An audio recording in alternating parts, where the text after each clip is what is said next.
This is the United Podcast Network. Welcome to Sportsworld-USA. Every week, our hosts present a fun and informative dive into the world of sports memorabilia. Join radio legend Mikey Adams and the owner of the largest, most established sports memorabilia store in New England, Phil Castanetti, as they take you through the world of card collecting, collectible autographs, and all things sports memorabilia. You have questions? Phil has answers. You want to find an exclusive item? Phil will find it. You want to buy the items on display during the show? They will sell it to you. Get your bidding fingers ready. Here's Mikey and Phil. Hello. I only say it like that when I'm feeling like I'm really cool. Normally I just go hi. But when I'm feeling cool, I go hello, like hello. And no one's impressed. Welcome to the show, everybody. To my left, Phil Castanetti. To his left, it's Cory. Cory the card box breaker. Yep. How are you, Cory? Ben Kitchen over here producing, and Phil already has lined up somebody very special from a couple of very special Boston Bruins teams, and he's on the phone. I think it's live from Canada, right? Live from Buffalo. Oh, Buffalo, right? That's right. Because he played for the Sabres late in his career. Introduce your pal. So, guys, this is Fred Stanfield, member of the Boston Bruins, won a couple Stanley Cups, and good friend of mine for many years. And thanks for coming on, Freddie. Hello, Fred. Fred's dead. What is Fred with us? He's there. Freddie. We can't hear Fred. Uh-oh.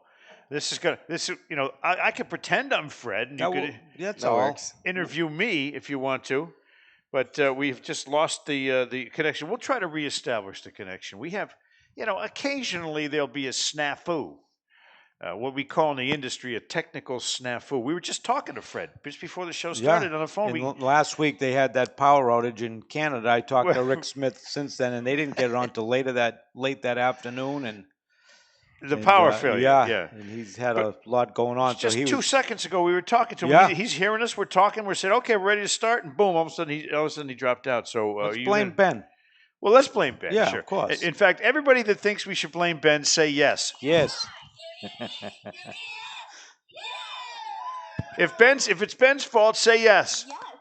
See, if it's Ben's fault, say yes. Yes. And we'll get that nailed. Hey, I brought a couple of things with me while we're waiting for the reconnect here, and this one troubled you a little bit. This was a gift to me. It was clearly on his end because I just called him back, and now it's saying it's unavailable. We were just talking to you, Fred. We were just talking to you. Talking to him. This was a gift to me. Now, Carlton Fisk, one of my favorite players, and for good reason. He did a lot in Red Sox history, and if he'd ever stayed with the Red Sox, he would have been the greatest catcher in history. But this was given to me. I sat at the Florida Winter Haven camp and had 8 beers with Carlton Fisk. I could have asked him for an autograph then, but I don't. You don't do that when you're drinking beer with some guy. You don't say, "Hey, could you sign my beer can?" So someone gave me this. And it's got allegedly Carlton Fisk's signature on it, but you say it's not real. No, I'm pretty good at authenticating autographs. I'd say as soon as I saw it, I didn't like it, but forwarded the picture to the professional authenticator, and he also agreed that it's not valid. It's not, no. So it's trash. Pretty much. Yeah. That's funny because you said you see a lot of fake things come through the store. People that have been sold that. Forged items as I do real items. Wow. I mean, I had a guy come in this week. He had a bucket of baseballs, Mickey Mantles, like 3 or 4, Joe DiMaggio's. Yeah. Everyone was fake. Every single one. And he just left them. He goes, "I don't even want this stuff." He goes, "I've had this for 25 years. Right, and that's a tough. When you think you've got something of real value, or even sentimental value. And it's a different thing altogether when you find out it's not real. When this business took off in the late 80s and early 90s, especially autographs, that's when the forgers come out of the woodwork and, and they start trying to make money. And, it was just abundant, all these phony autographs. So really key to this process is to have it authenticated. Hey, Fred Stanfield speaking. Hey, Fred! Hey. Where'd you go, Freddie? Where'd you guys go? We're at the pool. Holy Jesus. We just stayed right where we are, but something happened. You know what happens with these cell phones these days, Fred? What are you guys smoking down there? Well, that's just Mikey. That would Cory. be me. I'm out. Yeah, that would just be me.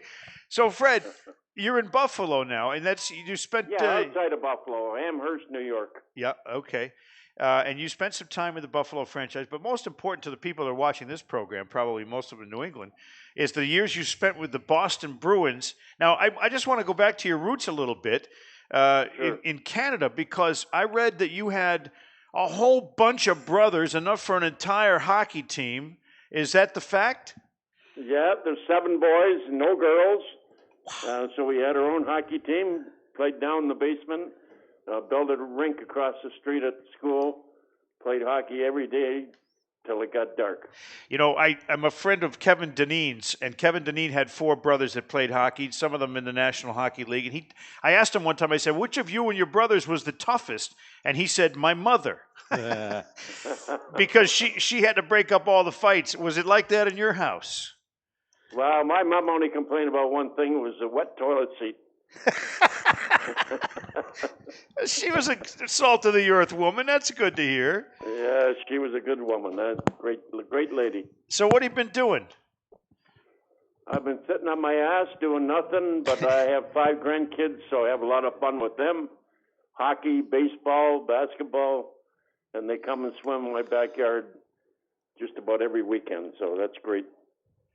Now, you were a centerman on the second line for the Bees that won the Cup? Well, the second line, I think we had the best second line in the whole NHL. I guess. When we played. Johnny Chief Busick and Johnny Pie McKenzie, my wingers.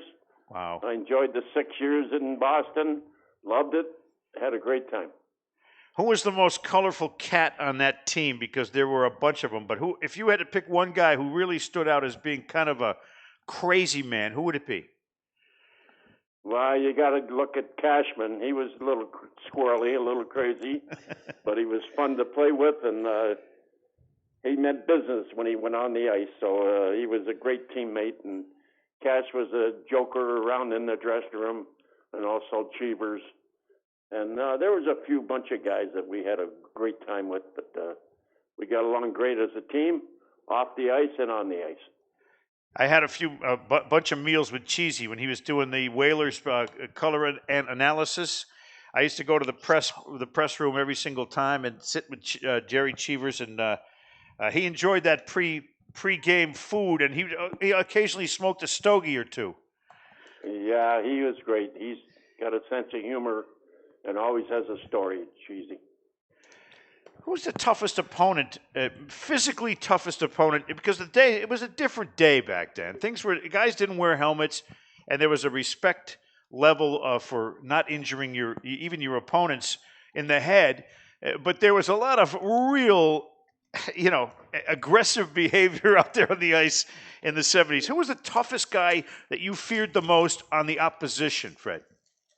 Well, some of the toughest guys were, when I first started, I was 20 years old in Chicago, and I played against Gordie Howe, and he was a mean player then, Mr. Elbows.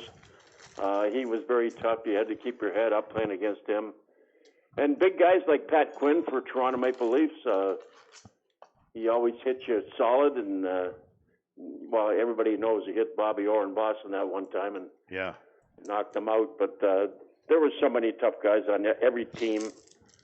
Your own team and other teams, and but it was good competition then. I think it made you for a better hockey player. So you got to be tough to stay in the league then. No helmets. We were a little crazy, but we managed to play for 15 years, so that was great. What I can't believe is that there was actually a time, and there was, I was talking to Emile Francis about this, that the goaltenders didn't wear masks. No, I played a bunch of goalies that never wore masks. Oh, my God. What the heck you want to talk about nuts, Fred? I don't know. I think they were smoking weed then, but no, it's just a joke. But I don't know how they did it. I don't know where they got the balls to play without a mask. It was unbelievable. And you didn't really shoot at their heads very much then. But after a while, I think a few players went after when they put the masks on just to back them up, and then the next shot would be along the ice. So everything evened out pretty good, and I'm glad they put the masks on. That was the best thing they ever did. I think Jacques Plante started that. My wife makes me wear a mask, Fred. Not because I'm a goaltender, but just because. Yeah, right now I feel like a goaltender because everybody has to wear a mask. You're right. I know she doesn't care. It's not about hockey. It's just that I'm ugly. But she, I look. Raditz once told me I look like a blocked punt. Did you know Dick Raditz?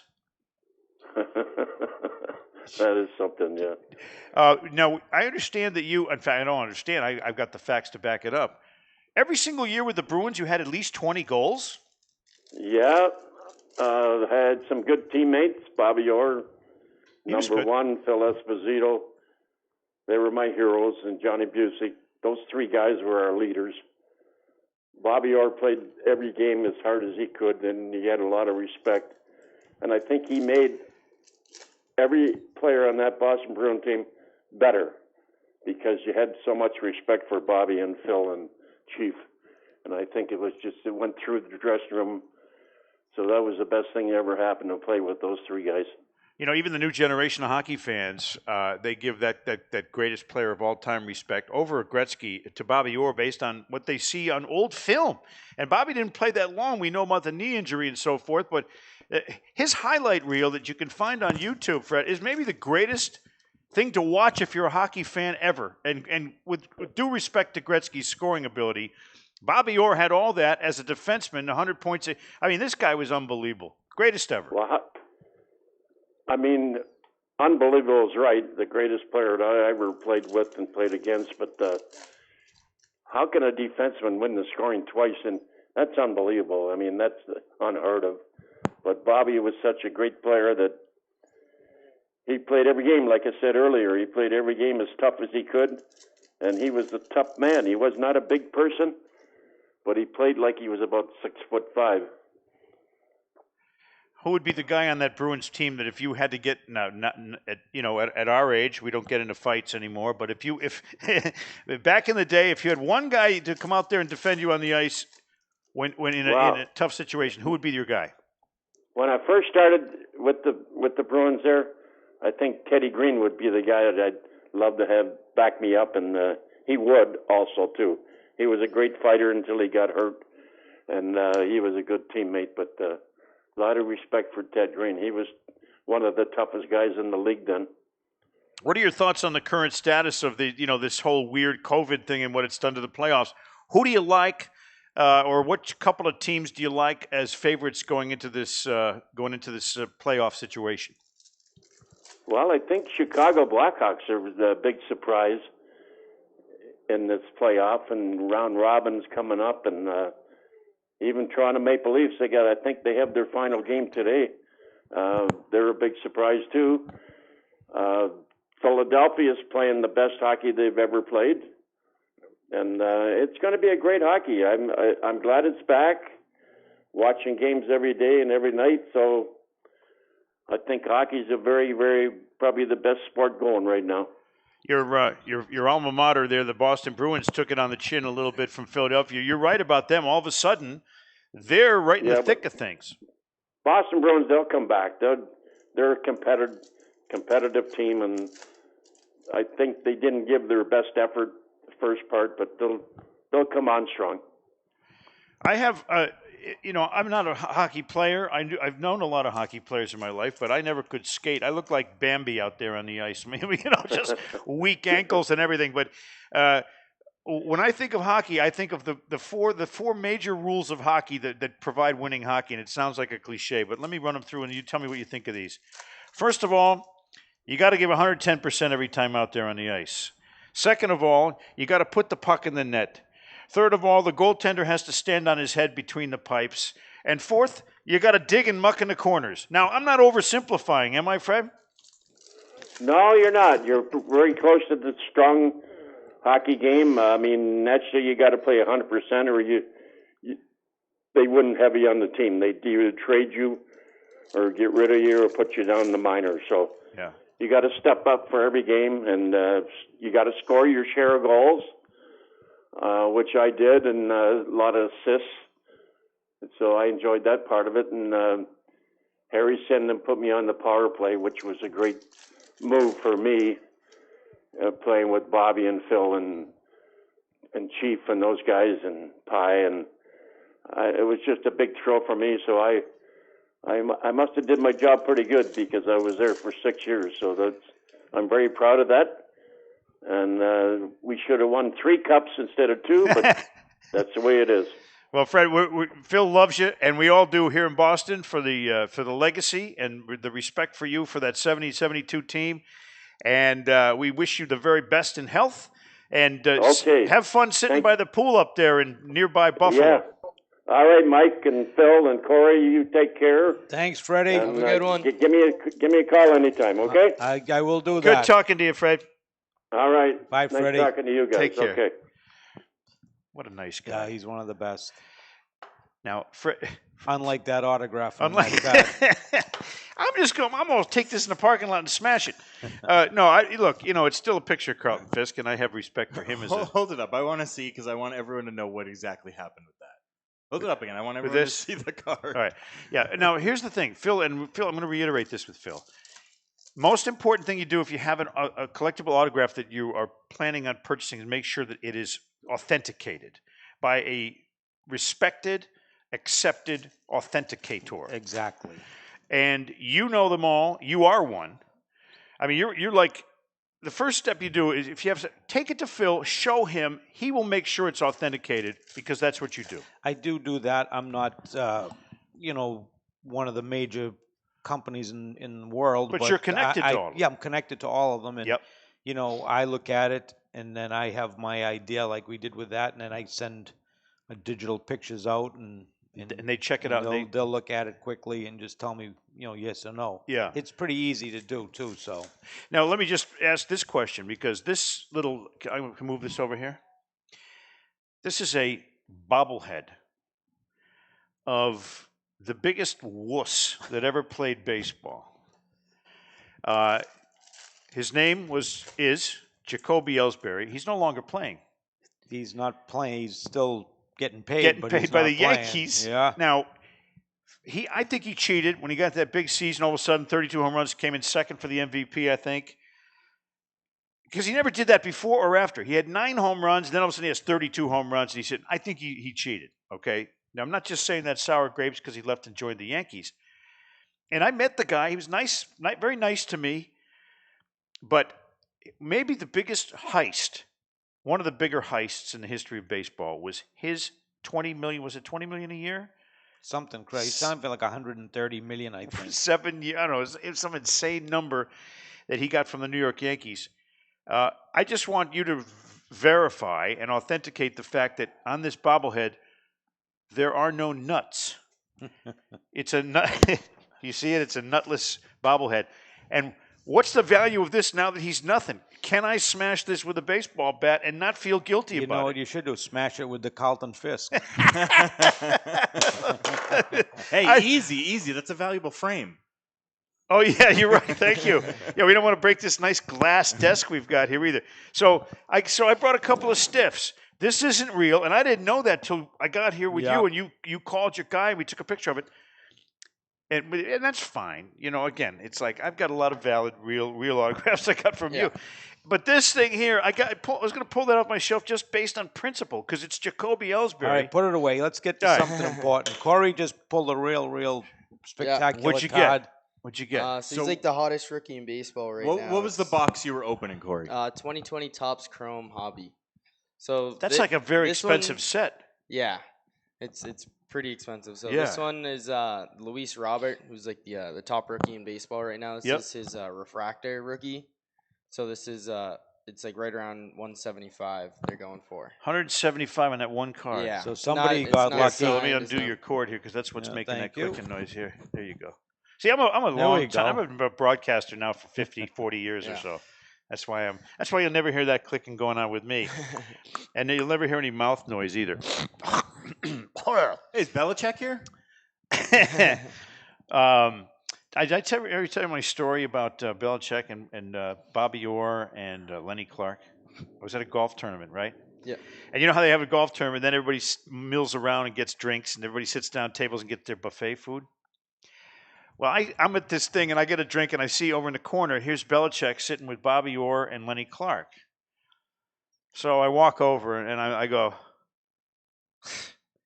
"Now, this is a shitty table." I turned around and walked away. I looked back. Belichick was tired. I mean, it's only Bobby Orr and Belichick, right? Lenny wouldn't have cared. But I figured that would be funny, and we got a laugh out of him. And everybody went, yes. Which is my 6 favorite words in So you got that box, and you pulled out a $175 card on one box. Yeah. So And what about the rest? Was there other stuff in there of value that was? Like the hits, like the 2 autographs weren't anything crazy, but it made up for it in those cards. Yeah. So I mean, yeah. Now people bought into that, so somebody got that card. That's going to Jerry. Okay, because they buy into your box break, as they call them. Is that what it's called? Yes. Box break. So that was $70 for that spot, and he hit the regular Robert and a base Robert, so he probably got back $200 to $250. Nice. Put up the $70. That's what it's all about. That's the fun of it. Yep. You know, it's like when you buy a lotto ticket, you know, the fun isn't when you don't win. The fun is when you win. Yeah. And you got winners. And that's a really fun thing to do because, you know, you never know what you're going to get. Mm-hmm. Absolutely. It's like, as they said in Forrest Gump, life is like a box of chocolates. You just never know what you're going to get inside. Yeah. That was one of the worst impressions I've ever heard you do. Really? Yeah, your Forrest Gump is terrible. All right, well, let me start again. Stupid is as stupid does. How's that? Wonderful. Is that better? Yeah, it's beautiful. Well, so what we had a fun show here today. Thanks for getting Fred to come on. He's, of course, a Bruins. You know, I didn't realize he had 20 goals every single year for 6 years. Because you're a second line guy. Yeah. You know, Can I butt in? Yeah. Can I No. tell them where I'm located? Oh, hold on. Well, yeah. Just in case. I was going to get to Oh, that. all right. No, I didn't know when, but because the number is 781-233-7222. you got There it. we go. I knew I'd conquer it. It only took 2 months. 781-233-7222 is always the number to get in touch with Phil Castanetti. What's New the England's address? Number 1. It's hold on, Saugus Route 1 South, 87 Broadway. You got it. Oh, I don't suck.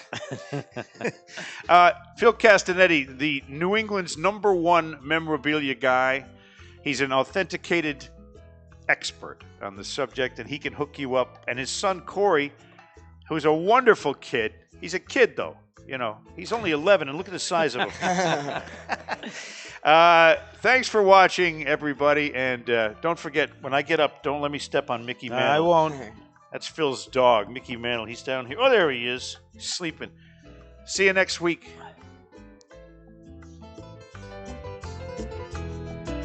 The views and opinions expressed by the hosts, guests, or callers of this program do not necessarily reflect the opinions of the Studio 21 Podcast Cafe, the United Podcast Network, its partners, or affiliates.